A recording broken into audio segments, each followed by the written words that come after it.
પાકિસ્તાનનું જે માર્કેટ જે છે એ તબાહ થઈ ચૂક્યું છે। પાયમાલી રોકવા પાકિસ્તાને શેરબજારના શટર પાડી દીધા છે, ટ્રેડિંગ બંધ કરી દીધું। સ્વાભાવિક છે કે આ પ્રકારની પરિસ્થિતિમાં ટ્રેડિંગ બંધ થતું હોય છે।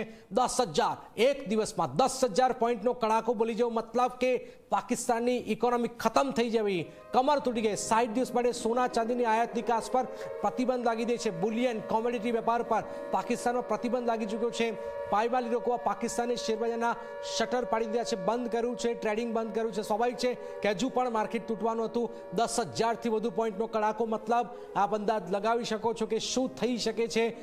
ગુજરાતીઓ સૌથી વધારે જાણે છે કે ભારતીય માર્કેટમાં જ્યારે આ પ્રકારની હલચલ હોય છે ત્યારે શું થાય છે અને પાકિસ્તાનની અંદર શું થાય। તો 10,000નો પોઈન્ટ એક બહુ મોટો કડાકો છે, જેનાથી પાકિસ્તાનની ઇકોનોમી તો ભયાનક, લોકો રાતા પાણીએ રડશે। આ રીતે લોકોના હજારો કરોડો રૂપિયા સ્વાહા થયા છે, એમ કહીએ તો જરાય અતિશયોક્તિ નથી। કર્નલ અમૃત મકવાણા જોડાઈ ગયા છે। કર્નલજી, શું આ માની લઈએ ભારત પાકિસ્તાનનું યુદ્ધ શરૂઆત થઈ ચૂકી છે, યુદ્ધના જે ભણકર હતા યુદ્ધ શરૂ થઈ ચૂક્યું છે?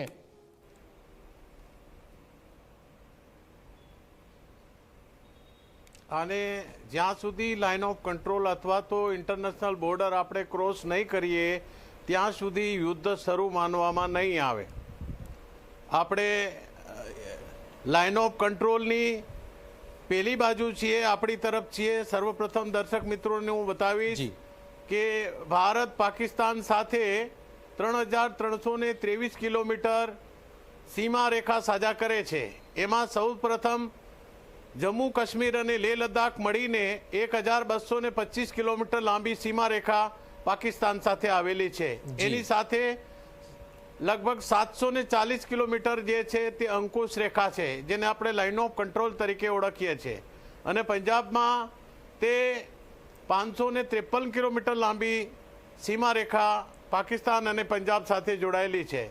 ત્યારબાદ રાજસ્થાનમાં 1,067 કિલોમીટર લાંબી સીમા રેખા રાજસ્થાન સાથે જોડાયેલી સીમા રેખા આપણે સાझा કરીએ છીએ। ત્યારબાદ ગુજરાતની અંદર 508 કિલોમીટર સીમા રેખા આપણે સાझा કરીએ છીએ। અને આજે જે પ્રમાણે આપણે કાર્યવાહી વળતો જવાબ પાકિસ્તાનને આપીએ છીએ, આજે સવારે જે પ્રમાણે કાર્યવાહી થઈ છે, એટલે કે ગઈ રાત્રે આપણે અંદાજ હતો કે પાકિસ્તાન તમારો પર રિટાલિએટરી એક્શન કરશે। જે આપણે સિંદૂર જે ઓપરેશન કર્યું એ સિંદૂર ઓપરેશનમાં આપણે ઘણું મોટું નુકસાન પાકિસ્તાનનું કર્યું। 9 ઠેકાણે એમના જે ત્રાસવાદીઓના મોટા અડ્ડાઓ હતા, તાલીમ કેન્દ્રો હતા, સ્લીપર સેલો હતા, તમામને નેસ્તો નાબૂદ કર્યા પછી પાકિસ્તાને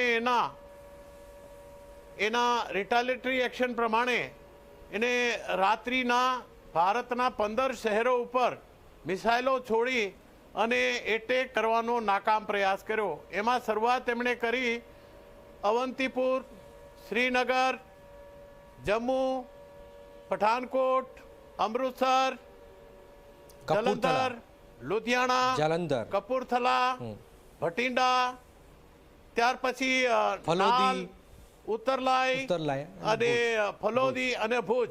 આ પ્રમાણે 15 જેટલા સ્થળો ઉપર એમણે પાકિસ્તાનની બનેલી જે મિસાઇલો છે એ મિસાઇલો દ્વારા ભારત ઉપર હુમલો કરવાની પૂરેપૂરી પ્રયાસ કરી। પરંતુ આપણી પાસે ડિફેન્સ સિસ્ટમ એટલી જોરદાર છે, જે આજે દુનિયાના દેશોની અંદર સૌથી ઉચ્ચ કક્ષાની ડિફેન્સ સિસ્ટમ હોય તો એ આપણી પાસે સુદર્શન યાની કે S-400 જે મિસાઇલ છે, જે શરૂઆતી દોરમાં જ્યારે આપણી પાસે આવે ત્યારે 290 કિલોમીટરની એની રેન્જ હતી। હવે એ 400થી 500 કિલોમીટર એક્સટેન્ડેડ રેન્જ સુધી પણ કોઈ પણ ટાર્ગેટ આપણી તરફ કોઈ પણ મિસાઇલ આવે તો એને તોડી પાડવાની ક્ષમતા ધરાવે છે। આ મિસાઇલ જે છે એ